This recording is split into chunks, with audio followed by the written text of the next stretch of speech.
Lots of sawdust and dust all over the place. Not the best place to have a layout in a workshop, but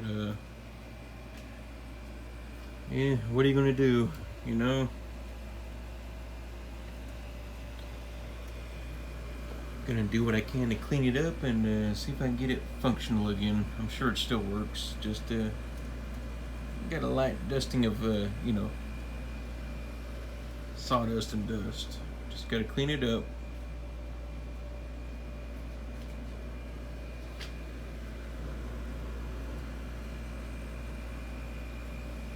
Yep.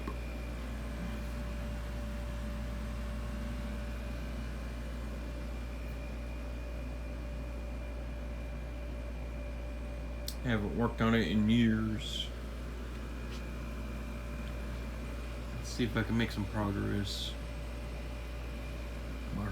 My heart wants to.